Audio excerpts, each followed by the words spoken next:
Gingras, Vineyard Manager for Epoch Wines.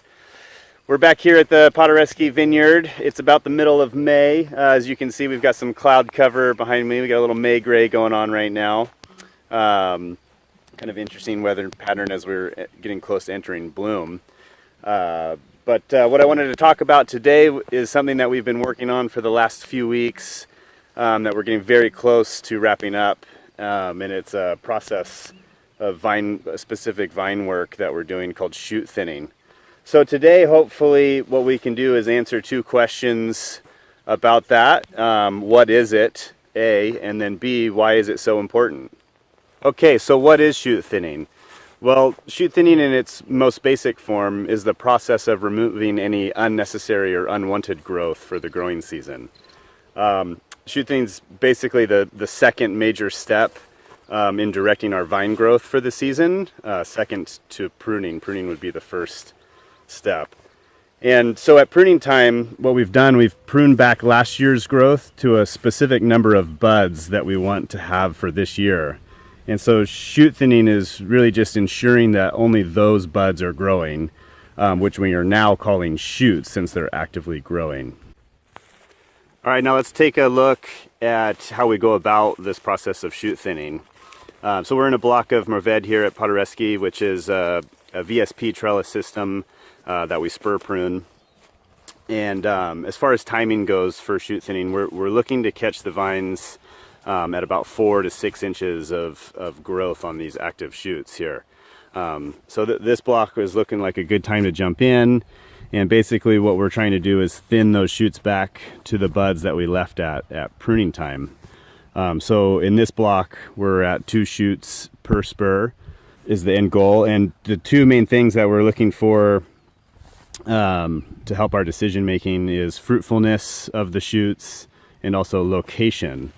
And location is more important really for next year's growth, because one of these shoots will be next year's spur at pruning time. So basically what we do is we come into the vine and we check out where things were pruned to at pruning time. And like I said, we're just trying to get rid of the growth that's unnecessary or unwanted. So we get that down to 2 shoots.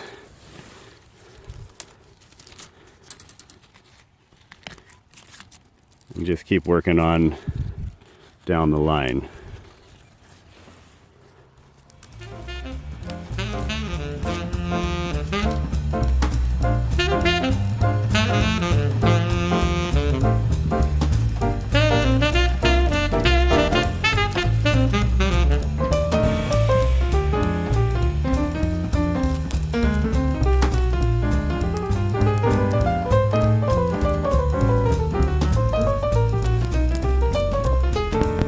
All right, so I just finished up thinning a small section of vines for you guys to take a look at. Hopefully I can turn the camera around here and give you a little comparison of what the vines look like before thinning and then what we're looking for after the thinning.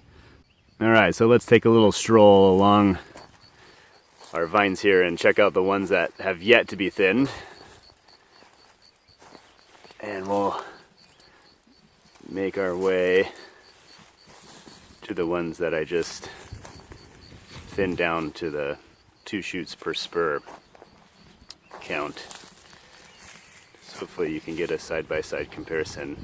So now we're entering the vines that have been thinned. Hopefully you can see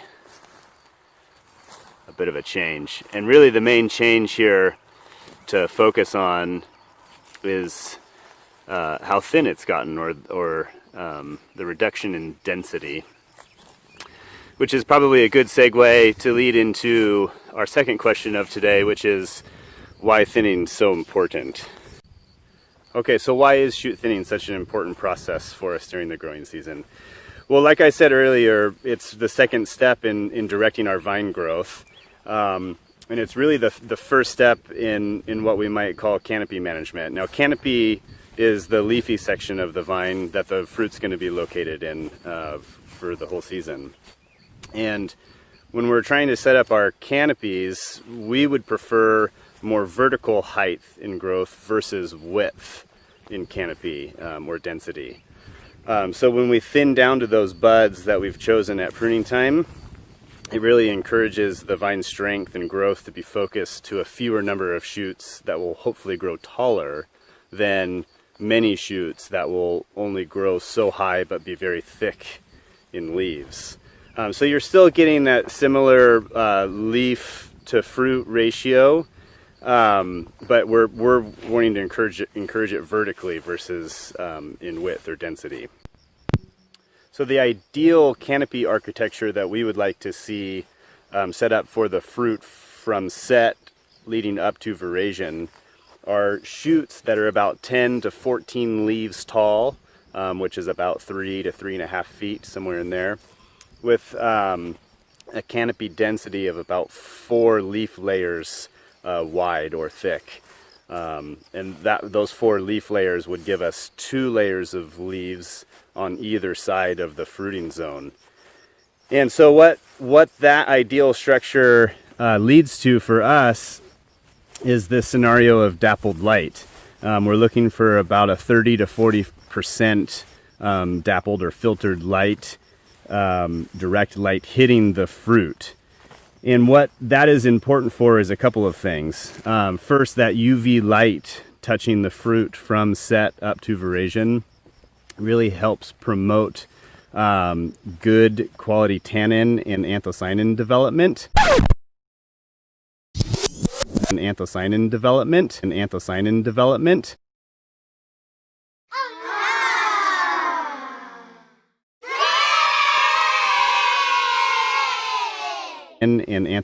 development, which will be super important for wine quality once the fruit makes its way into the cellar.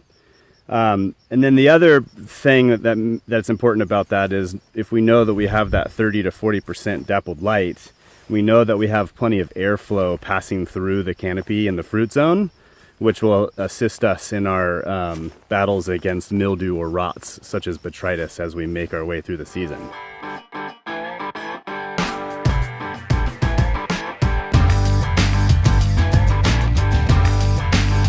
First of all, we've learned that shoot thinning is a key process to follow up our pruning decisions with, ensuring that those vines are growing the way that our pruning intended to. We've also learned that there's a key timing element to shoot thinning. Getting into the vines to thin them down at about 4 to 6 inches of growth early on in their growing stages is super important to focus their growing energies to those shoots we do want, which will help set up our canopy architecture the way that we are looking for, which is that taller 3 to 3.5 foot length shoots with about 4 leaves, 4 leaf layers of density for the fruit zone. And doing this now in shoot thinning is really important because it's setting up that canopy architecture for the remainder of the growing season for the fruit, giving them the ideal conditions to ripen in as we come and approach harvest time and get this fruit over to the cellar. So thank you guys very much for tuning in to our discussion today. I hope it was a great introduction to the process of shoot thinning, what it is and why it's so important. If you have any specific questions that you'd like to follow up with, please reach out and we'll be sure to follow up with you on that. Thanks again for tuning in, and we'll see you next time on the next segment of Vineyard Talks.